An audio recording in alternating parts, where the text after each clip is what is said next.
इसे साफ जाहिर है कि कितने बड़े स्तर के ऊपर ये वोटों की चोरी करते हैं।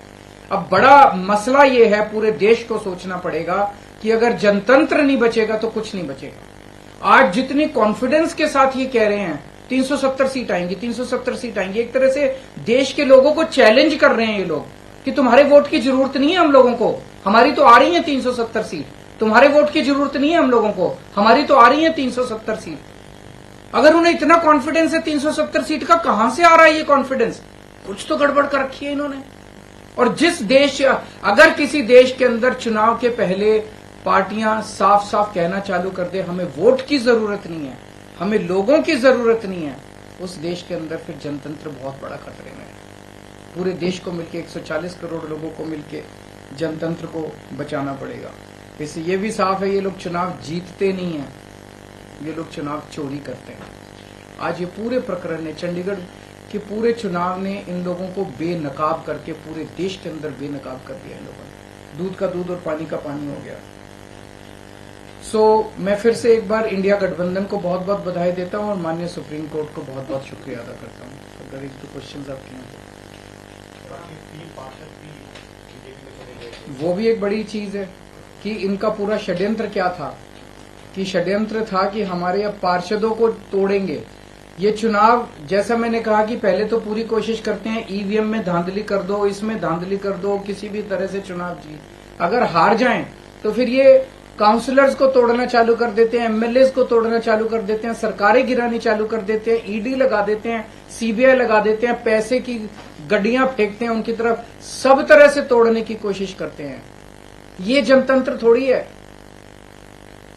ने लिखा है कि कैसे अगर आम आदमी पार्टी कांग्रेस मिल जाए तो बीजेपी को हरा सकते हैं। मैंने अभी यही बोला, पंजाब में भी आप इस पर ये मैंने बोला कि किस तरह से अगर हम सारे लोग इकट्ठे हो जाएं, इंडिया गठबंधन के इस चुनाव ने एक बहुत बड़ा मैसेज दिया है। जो लोग कहते हैं कि बीजेपी को हराया नहीं जा सकता, बीजेपी को हराया जा सकता है अगर हम संगठित हो जाएं, एक हो जाएं, स्ट्रैटेजी से काम करें और मेहनत करें, हम बीजेपी को हरा सकते हैं। हमने ये चुनाव में हरा के दिखाया है। नहीं, वो स्ट्रैटेजी जीतने की स्ट्रैटेजी है, आप उसमें चिंता मत करो, उसमें जीतेंगे। अभी कई सारे राउंड्स ऑफ डिस्कशन हो चुके हैं और काफी अंतिम स्टेज पे बाकी चीजें पहुंच चुकी है। बहुत जल्दी अनाउंस होगा उनके साथ गठबंधन। बाकी सारी चीजों पे बात हो रही है, बाकी सारे स्टेट्स में बात हो रही है और कई सारे राउंड्स ऑफ डिस्कशन हो गए हैं। काफी अच्छी बातचीत चल रही है और काफी एडवांस स्टेज पे है। बहुत से आपके साथी हैं जो इंडिया अलायंस की बस में खड़े तो थे लेकिन धीरे धीरे उतरने की कोशिश कर सबका अपना अपना वो है। मैं आज आपको लगता है कि उनको देखकर आज के जो रिजल्ट उनको उम्मीद जगी होगी वो वापस आ सकते हैं। जो लोग देश को बचाना चाहते हैं उन सब लोगों का इंडिया गठबंधन में स्वागत है। सर, आपको लग रहा है लार्ज स्केल रिगिंग भी लोकसभा के समय ये अपोजिशन को, इंडिया ब्लॉक को अब डर है जिस तरह का पिछले कुछ दिनों में घटित हुई है चीजें? देखिए, ईवीएम को लेके बहुत प्रश्न उठते रहते हैं। जैसे मैंने बताया, इनकी मल्टीपल स्टेजेस हैं।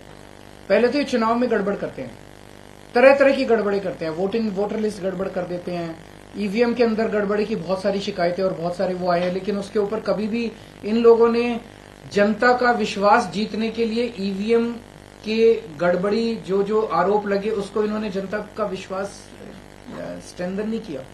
तो ईवीएम के उसके बावजूद भी अगर ये कहीं चुनाव हार जाएं तो फिर ईडी है, ईडी छोड़ देते हैं, सीबीआई है, सीबीआई छोड़ देते हैं, उससे भी कोई नहीं माने पैसे फेंकते हैं उसकी तरफ। उसके बाद ये एमएलए और एमपी तोड़ लेते हैं।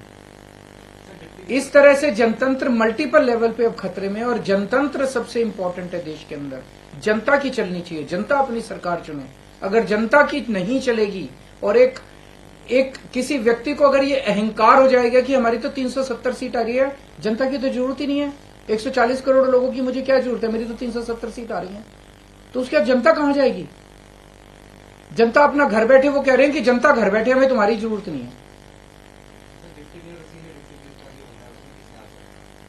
उसका मैं डिटेल्स पता करके बताऊंगा, क्योंकि मुझे नहीं पता अब लीगल क्या पोजीशन है। मेयर डिप्टी मेयर का चुनाव कराता है, तो चूंकि वो मेयर नहीं रहा, उसने चुनाव कराया था, अब नया मेयर बना है, तो क्या वो भी दोबारा होगा मेरे को